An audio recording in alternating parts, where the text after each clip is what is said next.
বাংলাদেশে আর বাংলাদেশের বাইরে পৃথিবীর বিভিন্ন প্রান্তে যেখান থেকে চ্যানেল আই দেখছেন, আপনাদের সকলকে সাদর আমন্ত্রণ তৃতীয় মাত্রা দেখবার জন্য। সাম্প্রতিক নানা বিষয় নিয়ে আলোচনার জন্য আমার সঙ্গে স্টুডিওতে রয়েছেন, আমার বায়ে বসা আছেন বাংলাদেশ জাতীয়তাবাদী দল বিএনপি দলীয় সাবেক সংসদ সদস্য শাহনুরুল কবির শাহীন, এবং আমার ডানে রয়েছেন দেশের সিনিয়র সাংবাদিক, আমাদের সময় পত্রিকার সম্পাদক আবু সাইদ খান। স্বাগত আপনাদের দুজনকে তৃতীয় মাত্রায়। শাহনুরুল কবির শাহীন, বর্তমান বাস্তবতার প্রেক্ষিতে একটা প্রশ্নটা হয়তো সিলিও হতে পারে, আপনাকে করতে চাই যে ক্ষমতা থেকে কত দূরে বিএনপি বলে মনে হচ্ছে আপনাদের কাছে, রাষ্ট্র ক্ষমতা থেকে? ধন্যবাদ জিল্লুর ভাই, ধন্যবাদ তৃতীয় মাত্রার দর্শক শ্রোতাদের এবং আমার শ্রদ্ধেয় অথবা ক্ষমতায় আছেন কিনা সেটাও একটা প্রশ্ন, বা ক্ষমতার কত কাছাকাছি, প্রশ্নটা সেভাবে করা যেতে পারে। আমাদের সময় সম্পাদক শ্রদ্ধেয় সাইদ ভাই,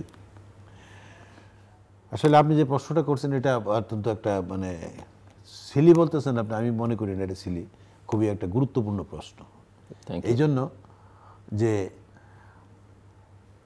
আমরা যারা রাজনীতি করি আর আপনারা যারা এই সাংবাদিকতা করেন, আমার মনে হয় যে সাংবাদিক যারা আছেন এবং রাজনীতি যারা করেন তাদের সাথে একটা সবসময় একটা ভালো রিলেশন বা সম্পর্ক থাকে, এবং আপনারা আমাদের বিষয়গুলো অনেক বেশি আপনারা জানতে পারেন। হয়তোবা আপনার মনে এই প্রশ্নটা আসছে, যার ধরনের প্রশ্নটা আপনি করছেন, যে আমরা ক্ষমতার কতটুক দূরে অথবা কত কাছে, অথবা ক্ষমতায় আছেন কিনা। না, এখন যেটা হচ্ছে, যেটা ক্ষমতায় আছেন কিনা সেটা তো আমরা তো অবশ্যই ক্ষমতায় নাই, সেটা তো বাস্তবতা। এবং ক্ষমতা কত দূরে সেটা হচ্ছে ইলেকশন সামনে, যেটা ফেব্রুয়ারিতে ঘোষণা করা হয়েছে, সেই ইলেকশনে আমাদের বিএনপির বর্তমান যে অবস্থান, সেই অবস্থান থেকে আমি তো মনে করি যে আমাদের বিএনপির সরকার গঠনের সম্ভাবনা খুবই, মানে এটা আপনি যেটা বলছেন সময়ের ব্যাপার, সে সময়ের ব্যাপার না, তবে সরকার গঠন করবে বিএনপি, এটা আমি মনে করি, এবং এটা বাংলাদেশের মানুষও মনে করে। এই জন্য মনে করে যে একমাত্র বর্তমানে বৃহৎ দল বাংলাদেশ জাতীয়তাবাদী দল এবং অন্য যে কটা দল আছে তার চাইতে অনেক বড় এবং অনেক শক্তিশালী সাংগঠনিকভাবে দক্ষতা এবং জনগণের সম্পৃক্ততা বিষয়ে দেখতে গেলেও বিএনপি। সুতরাং বিএনপি ইলেকশন হলে বিএনপি ক্ষমতায় আসবে, এটা কিন্তু সাধারণ সবাই, দেশের মানুষ বা সবাই মনে করে। কিন্তু এখানে বিশেষ করে বর্তমানে কিছু কিছু বিষয় নিয়ে আপনার সমালোচনার সৃষ্টি হয়েছে, বা আমরা সেই সুযোগ হয়তোবা আমরাই করে দিয়েছি। আমাদের কিছু, এটা আমি মনে করব যে ভুলও হইতে পারে, বা আমাদের কিছু কিছু ব্যাপার আছে যেগুলো আমরা দেখেও দেখতেছি না। এই বিষয়গুলো যদি আমরা গুরুত্ব না দেই বা এই বিষয়গুলোকে নিয়ে যদি আমরা কাজ না করি, তাহলে আমার মনে হয় যে আমাদের যে অবস্থান থেকে আমাদের অনেকটা দূরে সরে আসতে হইতে পারে। যেমন আপনি যেটা বললেন যে আমরা ক্ষমতার, এখন আসলে সমস্ত কিছু দিক দিয়ে আমাদের দেশের প্রেক্ষাপটে, আপনার প্রশাসনিকভাবে বা রাজনৈতিকভাবে বিভিন্ন কাজে কর্মে, বিভিন্ন সংগঠনের বিভিন্ন এই জায়গায় সবাই কিন্তু বিএনপি আছে বা বিএনপির কথা বলে, কিন্তু অন্য দলও কিন্তু আছে, যেমন অন্যান্য দল যারা আছেন তারাও কিন্তু এই সমস্ত কাজের সাথে সম্পৃক্ত এবং লিপ্ত, কিন্তু বিএনপির বদনামটা বা বিএনপির প্রপাকাণ্ডাটা বেশি বিএনপির বিরুদ্ধে হচ্ছে। এই বিষয়টা আমার মনে হয় বিএনপির আমরা নিজেরাও চিন্তা করি বা আমরা ভাবি, আমাদের যারা হাইকমান্ড আছেন আমরা বলি, বা বিএনপি বেশি বড় দল বলে বেশি করছে, অন্যরা একটু ছোট দল এরকম মনে হচ্ছে। কিন্তু কে বেশি করছে কে বেশি কম করছে সেটা বড় কথা না, কিন্তু আমরা সেই জিনিসগুলো আমাদের যারা হাইকমান্ড আছেন বা সিনিয়র নেতৃবৃন্দ আছেন ওনাদের কাছে আমরা ধরে তুলি। এখানে কিছু আমাদের আমার মনে হয় যে কিছু নেতৃত্বের, মানে যারা বিভিন্ন পর্যায়ে সিনিয়র নেতারা আছেন বা জেলার বা বিভাগের নেতৃবৃন্দরা আছেন, সেখানে কিন্তু একটা কিছুটা দুর্বলতা আছে বলে আমি মনে করি। এখানে আরও শক্ত হইতে হবে এবং আরও সুদৃঢ় ভাবে কাজ করতে হবে। যেরকম এই পর্যন্ত আমাদের 7,000-এর উপরে কিন্তু নেতা কর্মীকে পানিশমেন্ট দেওয়া হয়েছে, তাদেরকে বিভিন্ন পর্যায়ে বিভিন্নভাবে আপনার বহিষ্কার করা হয়েছে, বিভিন্ন শাস্তি দেওয়া হয়েছে। তো এই বিষয়গুলো শুধু শাস্তির ভিতরে না রেখে যারা যারা বড় বড় মানে কাজ করতেছেন তাদের বিরুদ্ধে আইনানুগ ব্যবস্থা নেওয়া, এটা কিন্তু আমাদের কাজ না, বিএনপির কাজ না। এখন আমি যদি একটা অন্যায় করি, আমি যদি একটা দুর্নীতি করি, আমি যদি একটা মানে সন্ত্রাসী করি, সেটার জন্য প্রশাসন আছে, আপনার পুলিশ প্রশাসন আছে বা আপনার সিভিল প্রশাসন আছে, তারা ব্যবস্থা নেবেন। কিন্তু এই ব্যবস্থাগুলো কিন্তু তারা নিচ্ছেন না। এখানেও কিন্তু একটা আমার কাছে মনে হচ্ছে যে এখানে একটা এই প্রশাসনিকভাবেও যে বিএনপিকে আরও কীভাবে সমালোচিত করা যায়, কিভাবে আরও দুর্বল করা যায়, এটার মধ্যে এই ধরনের একটা কাজও মনে হয় হচ্ছে। সুতরাং প্রশাসনিকভাবে শক্তিশালী মানে শক্তভাবে অবস্থান নিতে হবে এবং এই যারা এগুলা কাজ করতেছে এদের বিরুদ্ধে ব্যবস্থা নিতে হবে। আমরা তো প্রমাণ করে দিচ্ছি যে আমরা তো দল থেকে প্রমাণ করে দিচ্ছি যে অমুক এই কাজের জন্য তাকে বহিষ্কার করা হয়েছে। তো এটা তো আইনশৃঙ্খলা বাহিনীর তখন দায়িত্ব হয়ে যায় যে তাকে আইনের আওতায় আনা, কিন্তু সেটা করা হচ্ছে না। যার দরুন এটা কিন্তু অনেকটা বিএনপির উপরে মানে চাপায়া দেওয়া হচ্ছে বা বিএনপিকে আরও মানে সমালোচিত করার জন্য এই কাজগুলো করা হচ্ছে। আসলে কিন্তু এই কাজগুলো যদি প্রশাসন করে এবং বিএনপিরও আমাদের সিনিয়র নেতৃবৃন্দরা এবং হাইকমান্ড থেকে বিভিন্ন পর্যায়ে বিভিন্ন সিদ্ধান্ত নেওয়া হচ্ছে, এগুলো কিন্তু খুব আরও শক্তভাবে নেওয়া উচিত বলে আমি মনে করি। জি, মিস্টার আবু সাঈদ খান, আপনি সাংবাদিক হিসেবে, একজন নাগরিক হিসেবে, একজন সচেতন, এবং আপনি কি দেখেন আসলে এখন তো দৃশ্যমান বড় দল বলে সবাই মনে করে, দাবি করে বা অন্যরাও বলে বিএনপি ক্ষমতার কতটা কাছাকাছি বা দূরে আছে বিএনপি? আচ্ছা, বিএনপি রেসে এগিয়ে আছে। তো ডাকসু এবং জাকসু নির্বাচনের পর তো জামাতের মনোবল অনেক বেড়ে গেছে, তারা স্বপ্ন দেখছে, বলতেও শুরু করেছে যে তারাই সরকার গঠন করবে। তো বাস্তবতা তেমন মনে হয় না। তবে বিএনপির সামনে কিছু চ্যালেঞ্জ তো আছে। সেই চ্যালেঞ্জ হচ্ছে বিএনপির চ্যালেঞ্জ, বিএনপি তার দলকে সুসংগঠিত করা, দলীয় শৃঙ্খলা ফিরিয়ে আনা। উনি যথার্থই বলেছেন যে বিএনপি সেই ব্যাপারে উদ্যোগ আছে, কিন্তু ফিরিয়ে আনাটা হচ্ছে, উদ্যোগটা একটা বিষয়, ফিরিয়ে আনাটা হচ্ছে সবচেয়ে বড় কাজ। এবং সেইটা করতে পারলে আমার মনে হয় যে বিএনপি এগিয়ে থাকবে, নির্বাচনের ক্ষেত্রে বিএনপি এগিয়ে থাকবে। আর একটা হচ্ছে যে বিএনপির তো একটা বড় ভোট ব্যাংক আছে, জামাতের পকেট আছে, অনেকগুলো পকেট আছে, কিন্তু বিএনপি সারা দেশে ছড়িয়ে ছিটায় থাকা ভোট আছে। এবং সেই ভোট ব্যাংক বলতে যদি বলা হয় যে দুটা বড় ভোট ব্যাংক ছিল, একটা হচ্ছে আওয়ামী লীগের আর একটা হচ্ছে তো বিএনপির। তো আওয়ামী লীগ শেখ হাসিনার পালিয়ে যাওয়ার পর তো আওয়ামী লীগের ভোট ব্যাংক তো অনেকটাই এলোমেলো হয়ে গেছে, তো তারপরেও তাদের ভোট ব্যাংক আছে। আর পক্ষান্তরে সেই ক্ষেত্রে মাঠে তো বিএনপি বড় দল হিসাবে মাঠে বিএনপি একাই। তবে একা দৌড়ানোর তো কতগুলো সুবিধা আছে, অসুবিধা আছে। যে একা দৌড়াতে গিয়ে তো অনেক সময় খুব ওভার কনফিডেন্ট হয়ে যায়, তো সেটা তো ঠিক না।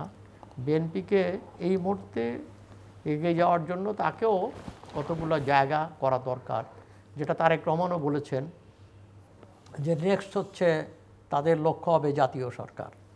তো যদি জাতীয় সরকার হয় তাহলে অন্য অন্য দলের সঙ্গে সেই ধরনের লিয়াজও করা, তাদেরকে সম্মানের সঙ্গে নিয়ে আসা, তো সেইটা একটা বিএনপির জন্য একটা বড় কাজ। আমাদের দেশের সরকার হয় কি, যেমন শেখ হাসিনার আমলে ঐক্যমতে সরকার হয়েছিল, সেখানে যারা অংশ নিয়েছিলেন তো তারা আসলে ওই আর কি ঐক্যমতে সরকারে ছিল, তাদের কোনো পরামর্শ কিংবা মতামত কিছুই গ্রহণ করা হতো না। কিন্তু আমরা দেখি প্রতিবেশী দেশ পশ্চিমবঙ্গে সেখানে একটা ইউনাইটেড গভর্নমেন্ট ছিল। সেটা বলছেন কেন আপনি? আমরা তো দেখলাম যে এই অভ্যুত্থানের আগে শেখ হাসিনা তো মিস্টার হাসানুল হক ইনু, রাশেদ খান মেনন তাদের পরামর্শেই জামাতকে এক্সিকিউটিভ অর্ডারে নিষিদ্ধ করে দিলেন। সেটা হলো বিদায় লগ্নের ব্যাপার। কিন্তু যখন উনি যেটাই হোক, যখন উনি ক্ষমতায় শুনে না, একটা জাজ্জল্যমান উদাহরণ আমি আপনাকে দিলাম। যখন উনি ক্ষমতায় ছিলেন তখন এদেরকে জিজ্ঞাসাও করে নাই। এমনকি আমি যতদূর জানি এরা ইন্টারভিউ পায় নাই। ইলেকশনের সময় তাদের সঙ্গে যে আচরণ করেছে, সেই আচরণ যদিও রাশেদ খান মেনন উঠে এসেছিলেন, কিন্তু সেটা তার নিজের কৌশলে, কিন্তু ইলেকশনের সময়ও সেই কথা দিয়ে কথা রাখে নাই। তো কথা তো জাতির সামনে রাখে নেই, অত শরিক দেশে কীভাবে রাখবে, এটা তো রাখার কথাও না। তো যা হোক, আমার কাছে যেটা মনে হচ্ছে যে সরকারকে একটা মানে আজকের বাস্তবতায় বিএনপিকে একটা পরিকল্পিত এবং দৃষ্টিভঙ্গি নিয়ে কাজ করতে হবে এবং তাদেরও ফ্রেন্ড বাড়াতে হবে। বিএনপি যদি মনে করে যে একলা চলো নীতি, সেটা বোধহয় ঠিক হবে না, তাদেরও বন্ধু রাজনৈতিক অঙ্গনে। সেখানে আপনার কথার প্রেক্ষিতে আমার দুটো প্রশ্ন আছে। প্রসঙ্গটা আপনি তুললেন, আমি হয়তো পরে তুলতাম যে ডাকসু এবং জাকসু নির্বাচনের পরে জামাতের মনোবল বেড়েছে। তো ডাকসু এবং জাকসু নির্বাচনে কি এই ফলাফলটা কেন হলো, মানে আমি এটা একটু আপনার কাছ থেকে বুঝতে চাই। এবং এটা তো দেশের সর্বোচ্চ বিদ্যাপীঠ, এবং আমরা ধারণাই তৈরি হয়েছে যে পরে যে নির্বাচনগুলো হবে সেখানেও আসলে তারাই জিতবে, এমন কোনো বাস্তবতা তৈরি হয়নি যে বিএনপি সেখান থেকে, এবং হিস্টোরিক্যালিও ওই জায়গাগুলোতে তাদের অবস্থান অনেক ভালো। এটা একটা দিক। দ্বিতীয়ত হচ্ছে যে আপনি বলছেন যে বিএনপির একলা চলো নীতিতে চলবে না, সবাইকে নিয়ে চলতে হবে। বিএনপি তো প্রায় সবাইকে নিয়েই, একমাত্র আওয়ামী লীগ ছাড়া সবাইকে নিয়ে কম বেশি চলার চেষ্টা করেছে, বিভিন্ন সময় জোট করেছে, যুগপৎ আন্দোলন করেছে। তো আপনি কি ইঙ্গিত করছেন যে জামাতকেও এখন বিএনপির সঙ্গে নিয়ে একসঙ্গে আবার জোটবদ্ধ হয়ে চলা উচিত কিনা? যেহেতু জামাত একটা বড় শক্তি হিসেবে আবির্ভূত হয়েছে, এমনিতেও তার একটা শক্তি ছিল, বড় চারটে দলের মধ্যে সবসময় তাদেরকে কাউন্ট করা হতো। আপনি শেষ প্রশ্নের জবাব দিয়ে শুরু করি। না, জামাতকে তাদের সঙ্গে নিয়ে চলার সুযোগ নেই, এবং জামাতের সঙ্গে তাদেরকে আন্দোলনগত কৌশলগত জোট হয়েছিল, কিন্তু আজকে তাদের সঙ্গে রাজনীতিতে অনেক ডিফারেন্স। এবং জামাত সমর্থিতে আবির্ভূত হয়েছে, তার রাজনীতি নিয়ে আবির্ভূত হয়েছে। বিএনপির সাথে বিএনপি লিবারাল ডেমোক্র্যাট হিসাবে নিজেকে প্রতিপন্ন করাটাই ওই বিএনপির জন্য কাজ। সেখানে একটা ধর্মীয় গোষ্ঠীর সঙ্গে তারা পথ চলতে পারবে না, এবং সেটা তাদের জন্য বুমেরাং হয়ে যাবে।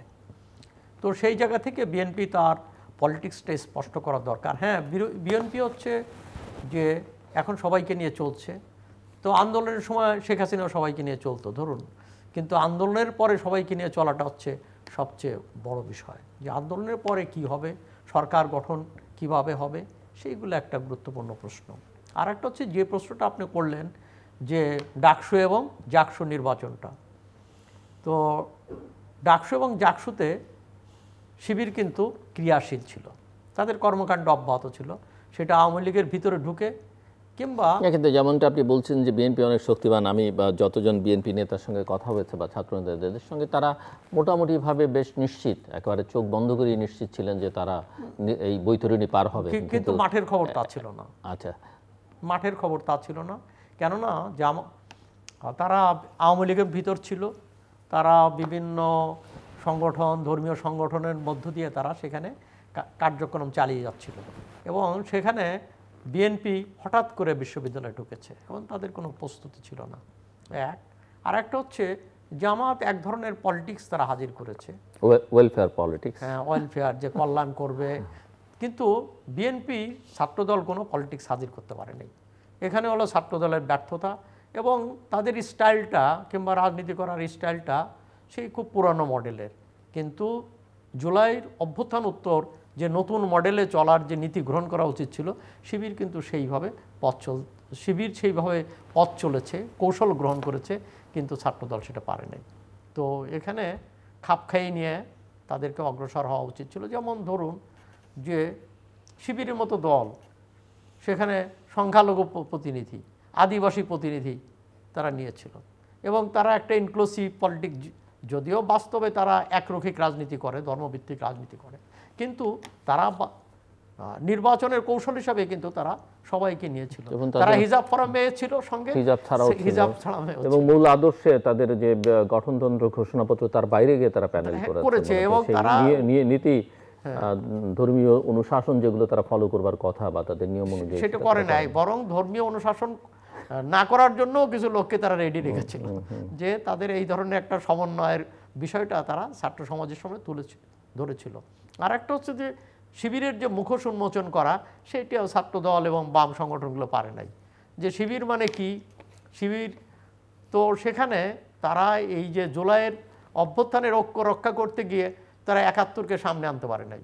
৭১-এর যে শিবির, ৭১-এর যে জামাত, সেটাকে সামনে আনাটা জরুরি ছিল, যেটা বিএনপি কিন্তু পারে নাই।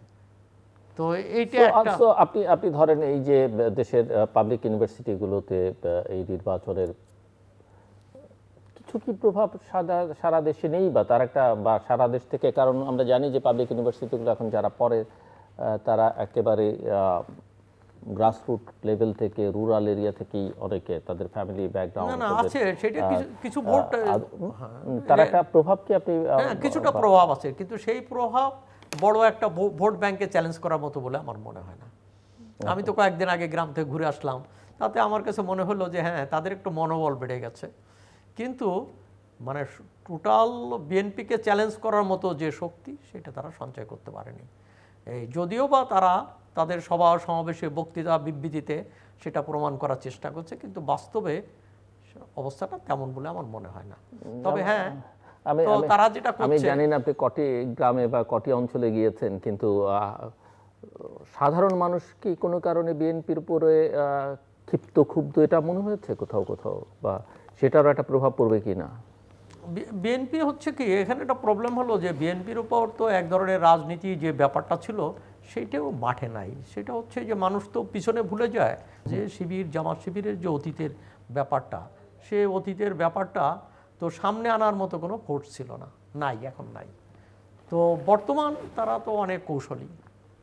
আর বিএনপির যে পলিটিক্স, বিএনপি এখানে যেমন তারেক রহমান কিংবা মির্জা ফখরুল ইসলাম যে বক্তব্য দিচ্ছেন, তারা যে গণতান্ত্রিক আচরণের কথা বলছেন কিংবা গণতান্ত্রিক রীতিনীতির কথা বলছেন, সেইটা নিচের দিকে কিন্তু সেইটার কোনো প্রকাশ ঘটছে না, এবং সেটাকে নিচের টায়ারে নিয়ে যাওয়াটা হচ্ছে গুরুত্বপূর্ণ। ভোট তো উপরের মানুষও দিবে, নিচের দিকের মানুষও দিবে, হ্যাঁ, সেইটাই, ওই নিচের টায়ারে এটাকে নিয়ে যাওয়াটা হচ্ছে গুরুত্বপূর্ণ।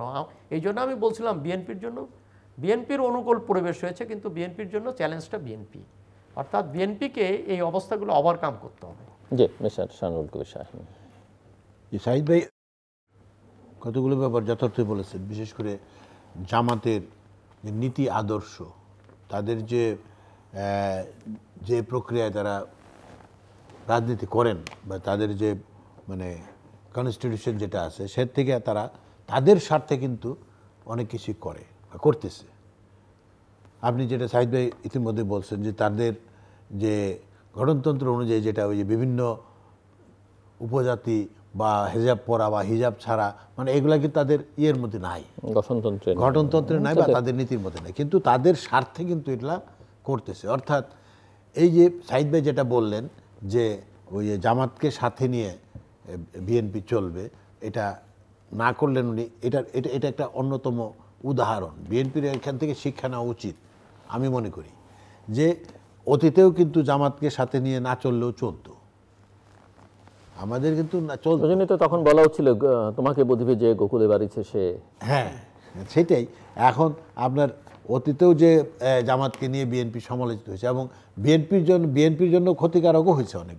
যেরকম আপনার 96 ইলেকশন, যদি জামাত আলাদা না ইলেকশন করতো, তাহলে কিন্তু বিএনপি মানে বিরোধী দল হয় না, ক্ষমতাসীন দলই থাকতো। এরকম কিছু কিছু ব্যাপার আছে। আবার একশনে আইসা ওনারা বিএনপির সাথে জোট করছে, কারণ এটা আমাদের বিএনপির হাইকমান্ডের ব্যাপার, সিনিয়র নেতাদের ব্যাপার, ওনারা সিদ্ধান্ত নেয়। কিন্তু রুট লেভেলে বা সাধারণ মানুষ, আপনাদের সিনিয়র নেতারা কি হাইকমান্ড কি মানে নিচের দিকে কথা পরামর্শ এখন যেটা সাঈদ ভাই বললেন বুঝতে চান না, যেমন ওই যে ভোটের ক্ষেত্রে মিস্টার আবু সাইদ খান বলছিলেন নিচের দিকে যাচ্ছেন উপর দিকে, তো উপর দিয়ে তো আর ভোট হবে না, ভোট তো নিচেও লাগবে। সাঈদ ভাই তো আপনারা, আমি বললাম সাঈদ ভাই যেটা বললেন, উনি গ্রাম থেকে ঘুরে আসছেন, অর্থাৎ গ্রাম মানে সাধারণ মানুষের একটা সেন্টিমেন্ট উনি দেখে আসছেন বা বুঝে আসছেন। তা আমাদের যারা সিনিয়র নেতারা আছেন বা হাইকমান্ড যারা আছেন, তারা তো সকলেই ইলেকশন করেন, সবাই তো নির্বাচন করেন, এবং যার যার নির্দিষ্ট এলাকা আছে, তো ওনারা তো নিশ্চয়ই এলাকায় যায়, বা ওনারও তো একটা ওনাদেরও আছে, কিন্তু হয়তোবা ওনাদের এলাকায় এই জিনিসগুলা ওনারা ধরতে পারতেছেন না, বা ওনার এলাকায় হয়তো নাই, এরকম হইতে পারে। কারণ ওনার এলাকায় যেরকম প্রায় ক্ষেত্রেই দেখা যায় প্রত্যেকটা এলাকাতেই বিএনপি বা আওয়ামী লীগ ছিল, আওয়ামী লীগ বা অন্যান্য দলের এই 2-3টা গ্রুপ আছে, 2-3টা গ্রুপের কাজ করে। সেখানে হয়তো সিনিয়র নেতাদের এখানে এই গ্রুপ নাই, যাদের ওনারা বুঝতে পারতেছে না বা বুঝেও বুঝতেছে না। কিন্তু এই জিনিসগুলো সাইদ ভাইয়ের সাথে আমি একমত যে আমাদের এই জিনিসগুলো জানতে হবে, বুঝতে হবে এবং আমাদের কর্ম মানে আমাদের পলিসি চেঞ্জ করতে হবে।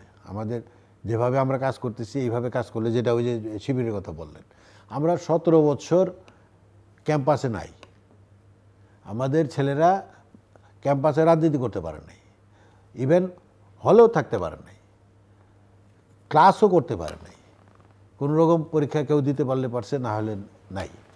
এই সময়টার ভিতরে আমরা এটা আমার পার্সোনাল অপিনিয়ন যে এই যে বিষয়গুলা ওনারা কি চিন্তায় নিচ্ছেন সেটা তো ওনাদের ব্যাপার। আমি পার্সোনালি মনে করি যে এই সমস্ত আমরা যখন বলতেছি যে আমরা জাতীয় নির্বাচন ছাড়া অন্য কোনো নির্বাচনে আমরা এখন অংশগ্রহণ করব না, তো এখানেও চিন্তা ভাবনা করা উচিত ছিল। এটা আমার পার্সোনাল অপিনিয়ন যে আপনার দলের, হ্যাঁ, আমার দলের এটা উচিত ছিল যে এই ব্যাপারটা নিয়ে চিন্তা করা যে আমরা ইলেকশনে যাব কি যাব না। ছাত্রদল 1 বছর তারা তো কমিটি নিয়েই ব্যস্ত, ছাত্রদলের কমিটি নিয়েই তো বিভিন্ন ইউনিভার্সিটিতে কমিটি কতদিন হলো দেওয়া হলো, আপনার হল শাখাগুলো কতদিন ইলেকশনের আগে দেওয়া হলো, এরা তো কোনো কাজ করতে পারে নাই। আর এই কাজের যে ধারাও তো তারা ধরতে পারে নাই। কিন্তু শিবির তো আপনার সেই 17 বছরই কাজ করতেছে। এরা দিনের বেলা ছাত্রলীগ বা বিভিন্নভাবে তারা মেলামেশা করে রয়েছে, সন্ধ্যার পরে তারা তাদের কাজ করছে। তো এই যে বিষয়গুলো তো জানা উচিত আমাদের সকলের।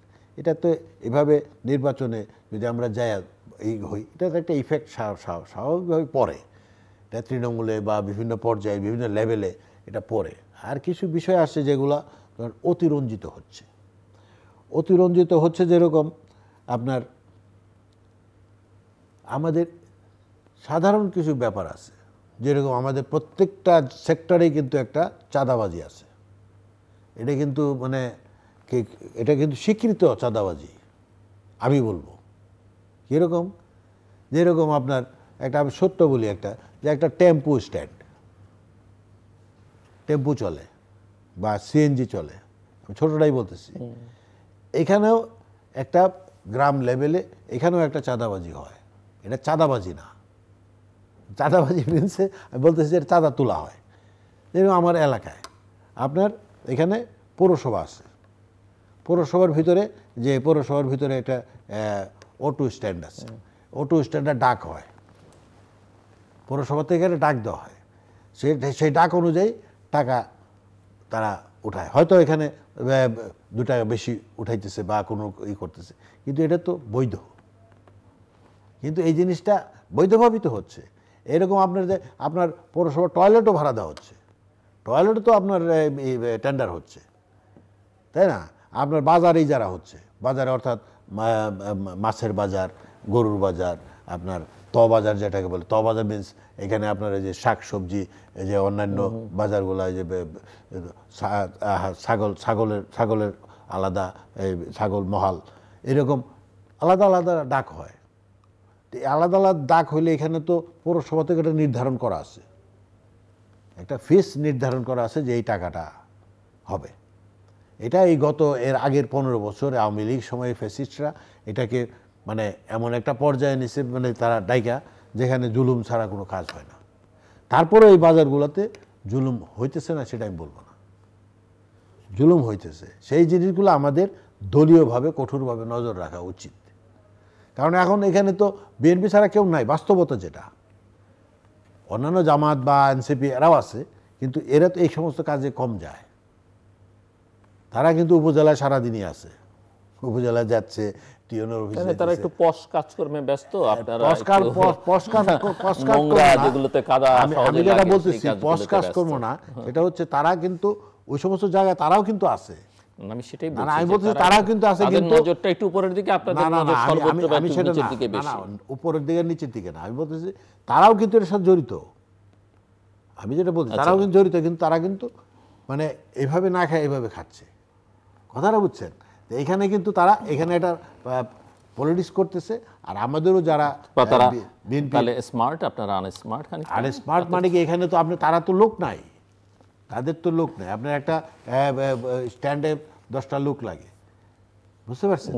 তাদের তো ওই লেভেলের এই নাই। এখন যেগুলো ধরেন আওয়ামী লীগের সময় চাঁদা উঠাইছে, এখন এইগুলোই আছে বা এগুলোই আমরা করতেছি। এই জিনিসগুলো মানুষের চোখে দৃষ্টিগোচর হচ্ছে, যেটা আমি কখনোই প্রশ্রয় দেই না। এটা সাধারণ মানুষের ভিতরে দৃষ্টিগোচর হচ্ছে। আর আমাদের তো একটা বিরোধী পক্ষ আছে যারা সমালোচনা করার জন্য, তারা কিন্তু তিলেরে তাল বানাচ্ছে।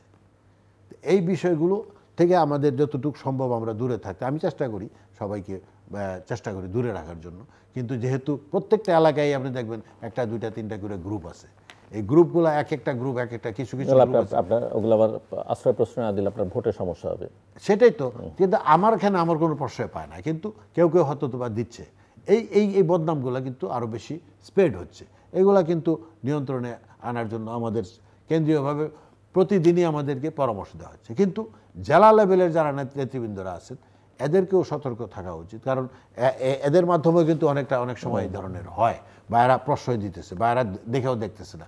এই জিনিসগুলো কেন্দ্রের থেকেই আমাদের বারে বারে নজরদারি করা হচ্ছে, এবং ইদানিং এটা খুব কঠোরভাবে নজরদারি করা হচ্ছে।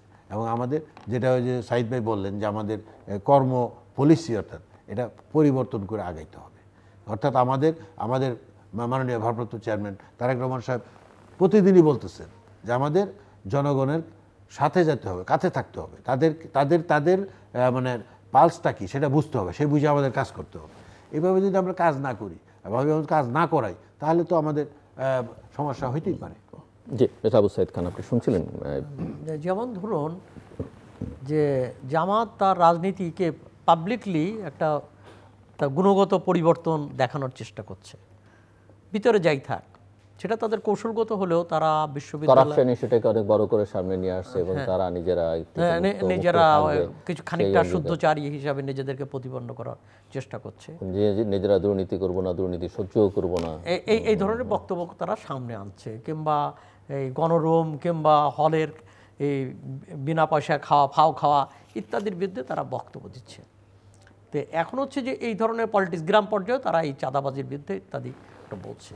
অতএব সেখানে বিএনপির পলিটিক্সের গুণগত পরিবর্তনটা দরকার, এবং বিএনপিকে তার ক্ষমতাকেও স্থায়ী করতে হলে তাকে তো কি পয়েন্টে, যেমন এই সময় আমরা লক্ষ্য করলাম জুলাইয়ের অভ্যুত্থানের পর বিশ্ববিদ্যালয় প্রশাসন জামাত তার নিজের লোক বসিয়েছে, এবং এগুলো তাদের একটা নিয়ন্ত্রণে চলে গেছে। কিন্তু বিএনপির এদিকে নজর ছিল না, বরং বিএনপি হাটঘাট এগুলোর ক্ষেত্রে তারা নজর দিয়েছিল, বিএনপির কর্মীরা। তো এই জায়গা থেকে বিএনপিকে এখন দল হিসাবে তার এই গুণগত পরিবর্তনটা করা দরকার, যে তার কি করা উচিত এবং কি করা উচিত না। এবং সেই জায়গা থেকে, কেন মানুষেরও তো কিছুটা পরিবর্তন হয়েছে, মানুষ তো আওয়ামী লীগকে দেখেছে, এই লুটপাট চাঁদাবাজি এগুলো দেখে দেখে মানুষ তো একটা পরিবর্তন চায়। অতএব একই ধরনের পলিটিক্স, মানে আওয়ামী স্টাইলের অন্য কোনো পলিটিক্স সাধারণ মানুষ কিন্তু গ্রহণ করবে না। তো বিএনপিকে সেই জায়গা থেকে তার যেহেতু একটা বিরাট ভোট ব্যাংক রয়েছে এবং নেতৃত্বেরও একটা ভাবমূর্তি আছে, অতএব সেই নেতৃত্বের ভাবমূর্তি এবং ভোট ব্যাংকে সামনে রেখে তারা তাদের পলিটিক্যাল চেঞ্জটা আনা দরকার। এমনিতে আপনার কি মনে হয়েছে জামাত তার নতুন মিত্র শক্তিদের নিয়ে যে 8 দফা 4 দফা দাবি, 8টি দল যে আন্দোলন শুরু করেছে, সেটা বোধহয় এটা ভেঙে যাচ্ছে, সেটা বোধহয় বেশি এগোতে পারছে না। কেননা তাদের একটা ধারণা ছিল, আমার যেটা মনে হয়, যে তারা এনসিপিকেও সাথে পেতে পারে। কিন্তু এনসিপি তো অলরেডি বলে দিয়েছে যে তারা নিম্নকক্ষে, এনসিপি তো আর এই ইলেকশনের পরে জাকসুর পরে মোটামুটি ইররিলেভেন্ট হয়ে গেছে পলিটিক্সে, এটা মনে হয় না? কেননা তাদের যে ছাত্রদের নেতৃত্ব, ছাত্র সমাজের প্রতিনিধি হিসেবে যে দাবি তাদের ছিল, জোরালো দাবি, সেই দাবি তো আর এখন আর প্রতিষ্ঠিত না। সেটা হলেও তারা আন্দোলনের শক্তি হিসাবে তাদের একটা ইমেজ আছে। আপনি মনে করেন যে সেই ইমেজ আছে? এই দুর্নীতি সহ নানা এত আলোচনা, এবং সরকারের কাছেও তাদের একটা গুরুত্ব আছে, সরকারের কাছে আছে, সরকারের অংশ তারা খানিকটা সরকারের অংশ। অতএব সেই ক্ষেত্রে এনসিপি গুরুত্বপূর্ণ, এবং এনসিপিকে সঙ্গে নিয়ে এগোনোর কিছুটা সুবিধা ছিল, যে সুবিধাটা এখন আর এরা পাবে না। আর একটা হলো ইসলামী সব দলগুলো তো জামাতের সঙ্গে ওইভাবে তো নাই, কেউ কেউ তো জামাতকে বাতিল আদর্শ, মৌদুদিবাদ ইত্যাদি অলরেডি তো এই সব বক্তব্য হাজির করছে। অতএব জামাত শেষ বিচারে কদ্দূর এগোতে পারবে এটা নিয়ে কেন জামাতের হ্যাঁ ঐক্য তার 2-4টা দল পেতে পারে, কিন্তু যে বৃহত্তর ঐক্যের যে আওয়াজ তুলেছিল জামাত, ধরেন ইসলামী আন্দোলন, হেফাজতে ইসলাম বা খেলাফত মজলিস, এগুলোই তো আসলে বাংলাদেশে ধর্মভিত্তিক রাজনীতির প্রধান শক্তি। না, এখানে হেফাজতের তো আর পুরোটা পাবে না। হেফাজতের এক অংশ পেতে পারে, অন্য অংশ তো আর জামাতের সঙ্গে নেই, বরং তারা বিএনপির সঙ্গে লিয়াজো করার চেষ্টা করছে আমি যতদূর জানি। অতএব হেফাজতকে তারা পাচ্ছে না, ইসলামী আন্দোলনকে পেতে পারে, এমনকি মানারের পীর সাহেবকে পাবে কিনা এ ব্যাপারেও কিন্তু সংশয় আছে। কেন হয়তোবা অনেকেই বার্গেন করবে যে তারা বিএনপির কাছে গেলে বেশি সুবিধা পাবে না এখানে জামাতের কাছে সুবিধা পাবে। জামাত সুবিধা গ্রহণ করতে পারবে, সুবিধা দেওয়ার ক্ষমতা তার কম।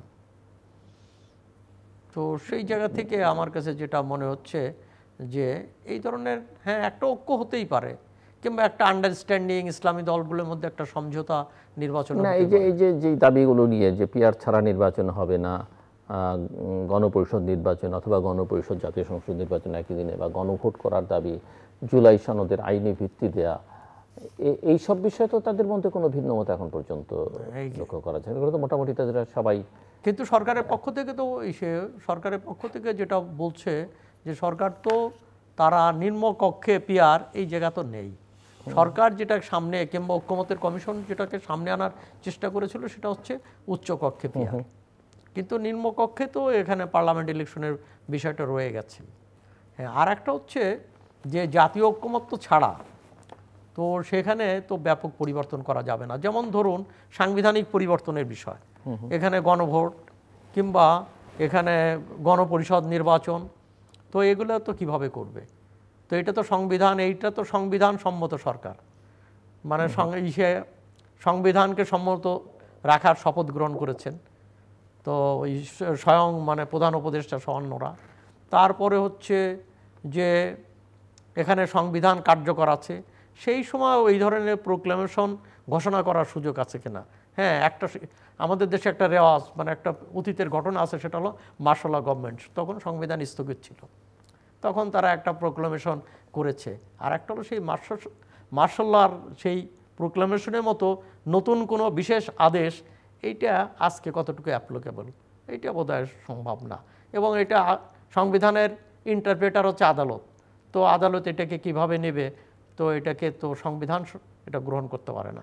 অতএব আদালত এবং সংবিধান রেখে, আমি বলি আদালত এবং সংবিধান রেখে আপনি বিশেষ আদেশ দিয়ে এগুলো পরিবর্তন করবেন, সেটা বোধহয় বাস্তবসম্মত না, এবং এখানে একটা সমস্যা থেকেই যাচ্ছে। জি, মিস্টার শানুল বিষয় না, এই বিষয়গুলো তো সাইদ ভাই বলেন, বা ওনারা তো সার্বক্ষণিকভাবে, উনি পত্রিকার সম্পাদক, উনি এই বিষয় নিয়ে অনেক গবেষণা আছেন, ওনার অনেক সোর্স আছে। আসলে যে উনি যে কথাগুলো বলছেন আমি ওনার সাথে একমত।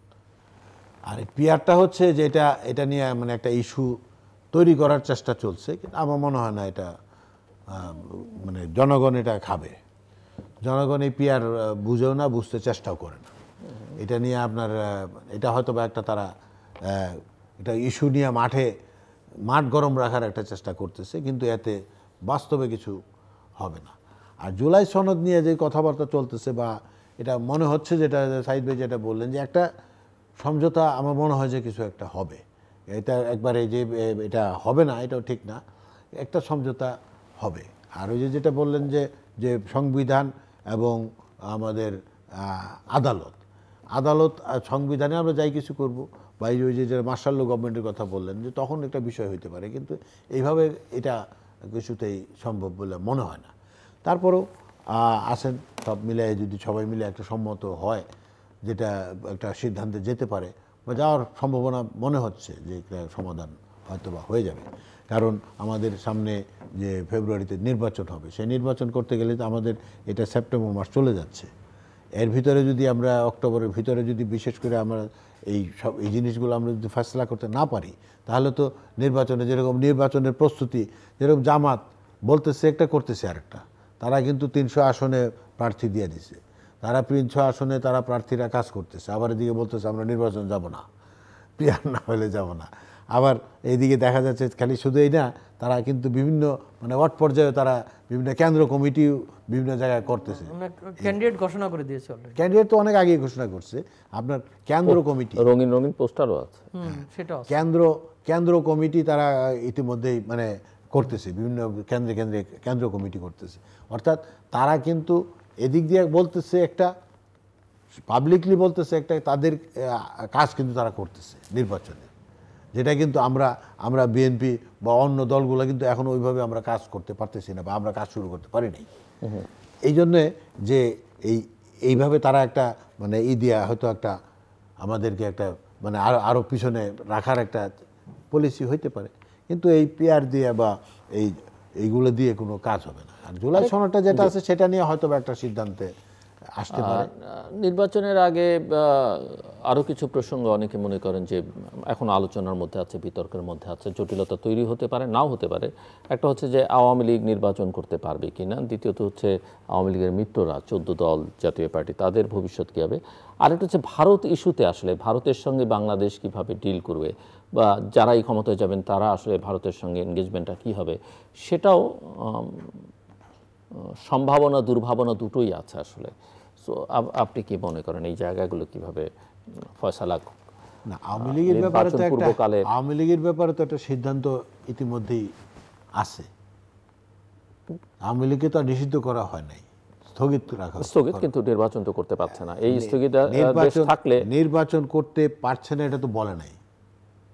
যেহেতু নির্বাচন কমিশন নিবন্ধন স্থগিত করেছে, তাহলে তো না, এটা বলতেছে, কিন্তু এটা তো নিবন্ধনে স্থগিত আছে, কিন্তু তারা যে নির্বাচন করতে পারে এরকম কিন্তু কোনো সরকারিভাবে বলা হয় নাই। নির্বাচন কমিশন বলতেছে আমরা সরকারের যেভাবে চাবে সেভাবে আমরা করব।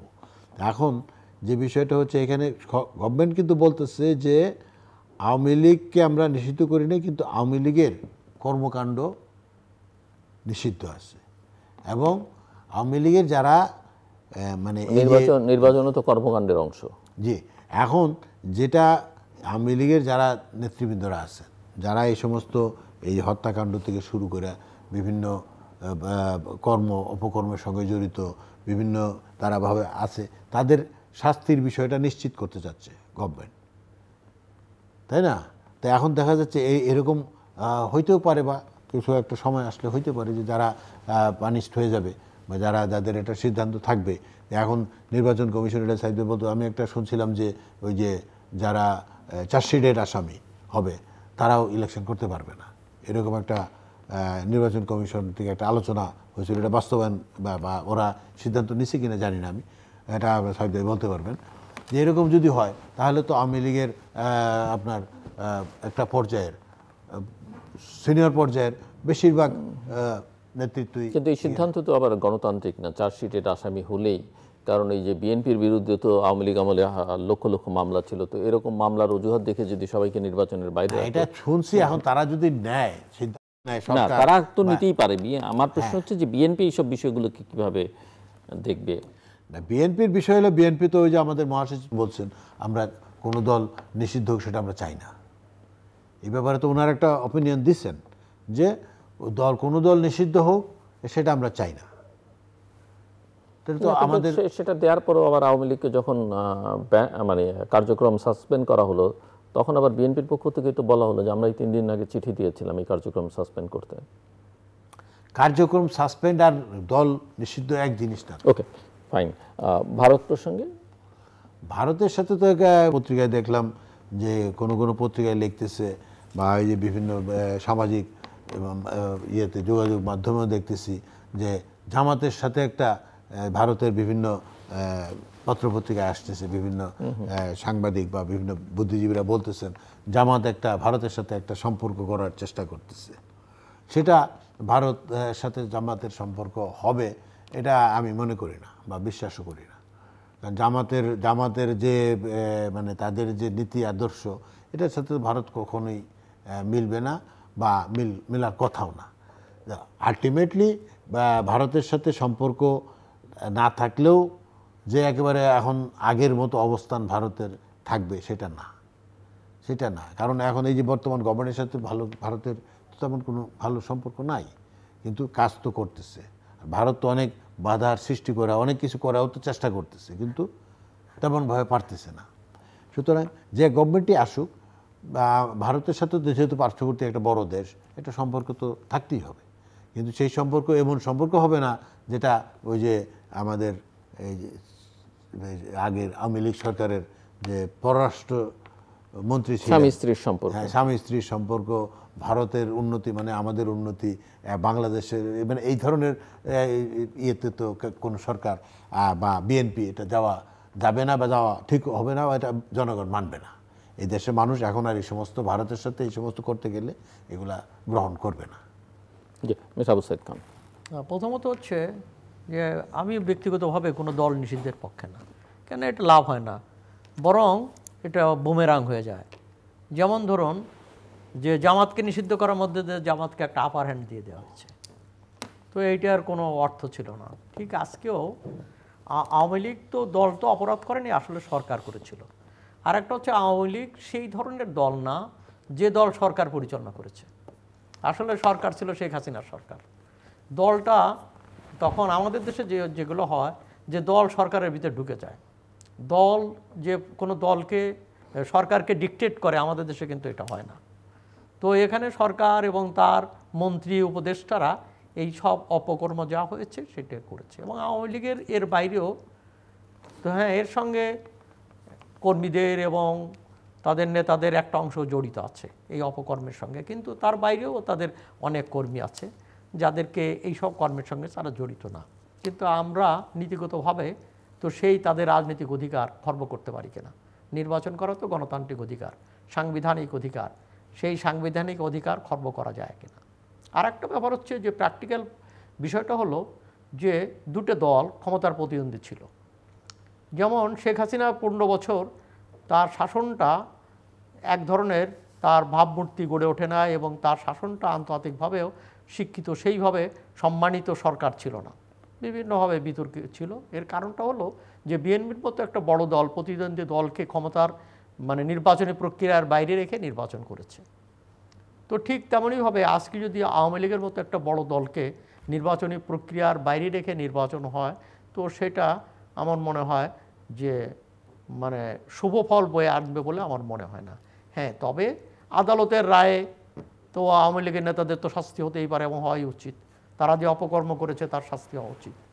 এবং আদালতের রায়ে যদি দল হিসাবে তার কোনো নিষেধাজ্ঞা তার উপর আরোপ করা হয় সেটা ভিন্ন, কিন্তু প্রশাসনিক নির্দেশে কোনো দলকে নিষিদ্ধ করা ঠিক না, এবং এটা কোনো শুভ ফল বয়ে আনবে না। আর একটা হচ্ছে যে ধরুন যে আদালতের রায়, আমি ধরলাম যে আদালতের রায় আওয়ামী লীগ নিষিদ্ধ, সেটা কি এরকম কোন সিদ্ধান্ত নির্বাচন কমিশনে হইতেছে বা হবে?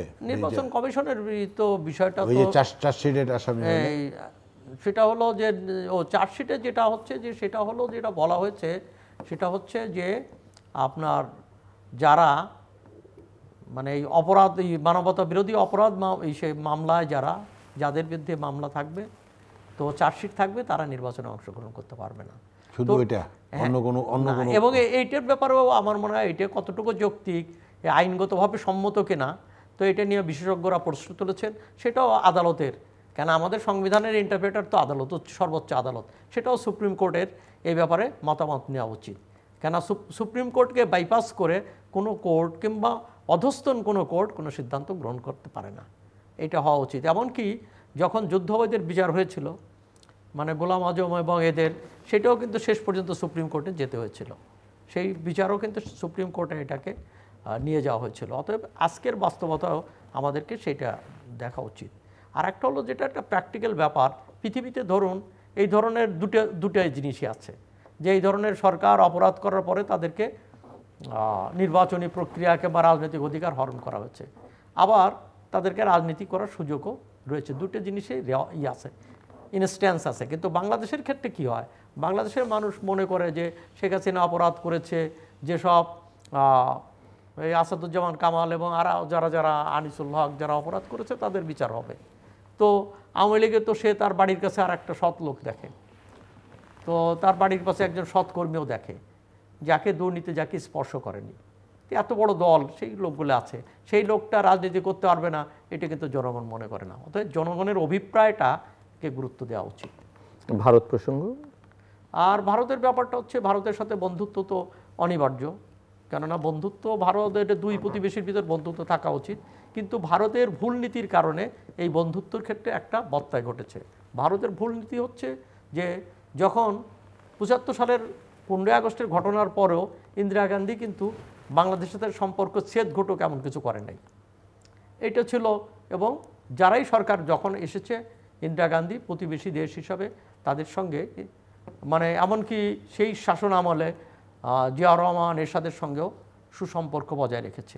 কিন্তু প্রশ্নটা হচ্ছে মোদী সরকার ভারতের এই যে নীতি, প্রতিবেশীর প্রতি যে সহানুভূতি মানে সহযোগিতামূলক নীতি থেকে মোদী সরকার সরে যায়, শেখ হাসিনার পক্ষ অবলম্বন করে এবং তাকে রাজনৈতিক আশ্রয় প্রদান করে।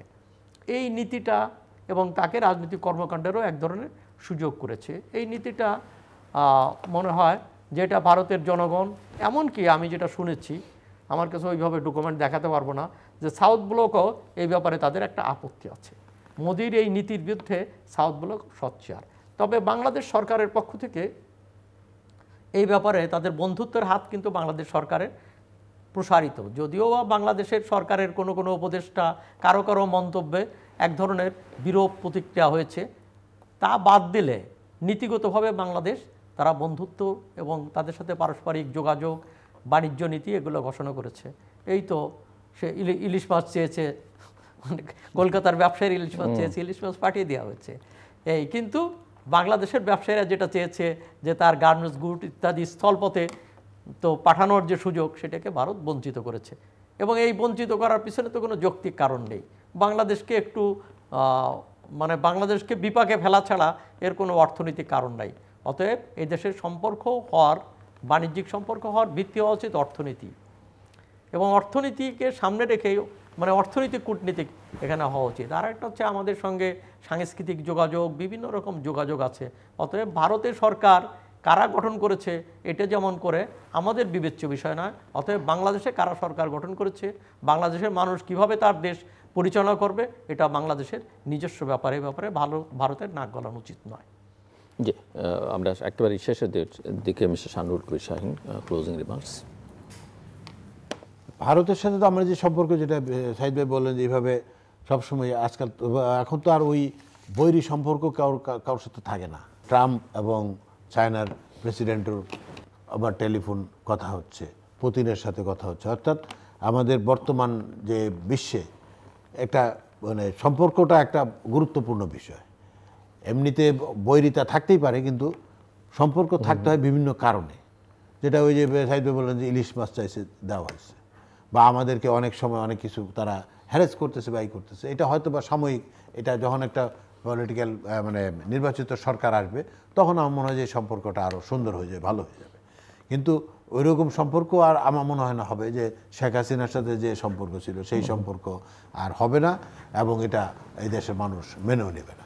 আর সবশেষ কথা হচ্ছে আমার যে সামনে যে নির্বাচন ফেব্রুয়ারিতে, সেই নির্বাচনে আমাদের যে আপনি যেটা বললেন যে আমাদেরকে আরও সতর্ক হওয়া উচিত, এবং আরও সাইদ ভাইও কিছু পরামর্শ দিলেন, আপনিও কিছু বললেন, আমিও মনে করি যে আমাদের আরও সতর্ক এবং আরও জনসম্পৃক্ততা বাড়ানো যায় কিভাবে, এবং আমাদের এই যে আমাদের বিএনপির যে নীতি আদর্শ বা পলিসি, বা আমাদের শহীদ রাষ্ট্রপতি জিয়াউর রহমান সাহেবের যে ব্যক্তিত্ব বা ওনার যে কর্মকাণ্ডগুলো ছিল, আমাদের মাননীয় সাবেক তিনবারের প্রধানমন্ত্রী দেশনেত্রী বেগম খালেদা জিয়াও কিন্তু একটা সুন্দর পরিবেশে 91 থেকে 96 এবং তিনবারের প্রধানমন্ত্রী ছিলেন, উনিও কিন্তু একটা সুন্দর দেশ পরিচালনা করেছেন, ওনারও কিন্তু একটা বড় অভিজ্ঞতা এবং সুনাম আছে।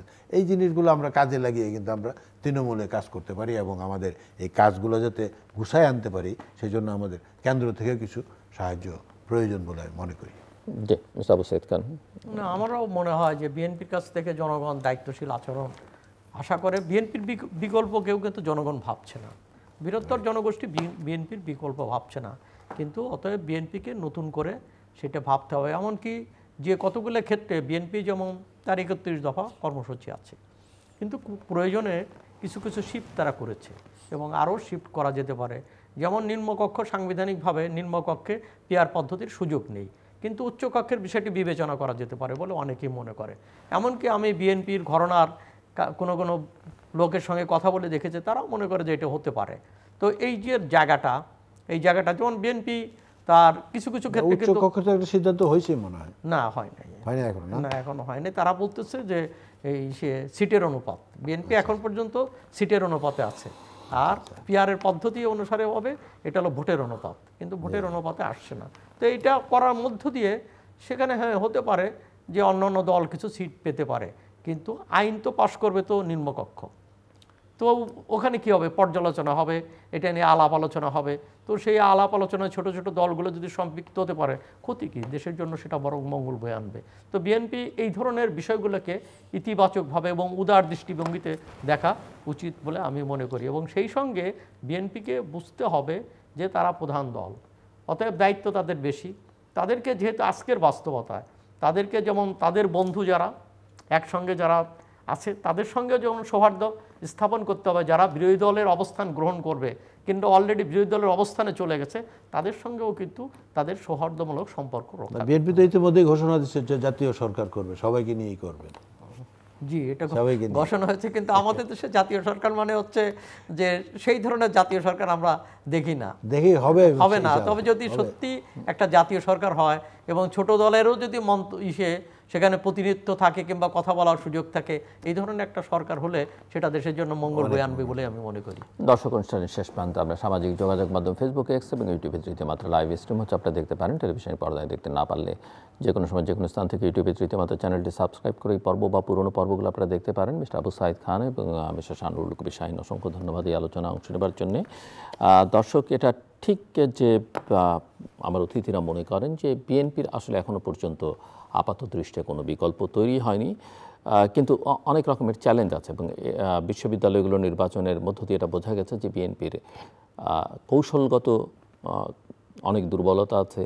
বিএনপির জনসম্পৃক্ততা আরও বাড়াতে হবে, এবং একটা নানা বিষয়ে তাদের অবস্থানটা খুব একটা স্পষ্ট নয়, সেটা স্পষ্ট করতে হবে।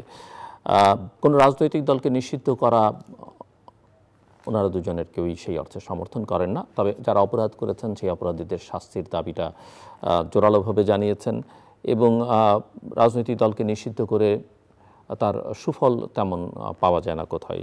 এবং বাংলাদেশের জন্য সবচেয়ে বড় চ্যালেঞ্জ হচ্ছে সার্বিক বিবেচনা একটা নির্বাচন করাই শুধু নয়, এটা ভালো নির্বাচন করা। যদিও প্রফেসর মোহাম্মদ ইউনূস বলছেন যে ইতিহাসের সেরা নির্বাচন হবে, কিন্তু এখনও পর্যন্ত আস্থার একটা ঘাটতি রয়েছে, এবং সেটা নানা কারণে রয়েছে। একটা সরকারের সক্ষমতা, দ্বিতীয়ত হচ্ছে সরকারের নিরপেক্ষতার ইস্যুটাও এই আলোচনার মধ্যে বা বিতর্কের মধ্যে আছে। কিন্তু নির্বাচন যদি একটা ভালো নির্বাচন যদি বাংলাদেশ করতে ব্যর্থ হয়, তার একটা স্বল্পমেয়াদী তো বটেই, মধ্যমেয়াদী এবং দীর্ঘমেয়াদী প্রভাবও, নেতিবাচক প্রভাবও বাংলাদেশের রাজনীতিতে, অর্থনীতিতে, সমাজে এবং আন্তর্জাতিক সম্পর্কের ক্ষেত্রে পড়বে। কাজে এই বিষয়ে সরকার এবং সংশ্লিষ্ট রাজনৈতিক দলগুলোকে আরও কার্যকর ভূমিকা পালন করা উচিত। আমাদের সঙ্গে থাকবার জন্য অসংখ্য ধন্যবাদ, সবার জন্য শুভকামনা।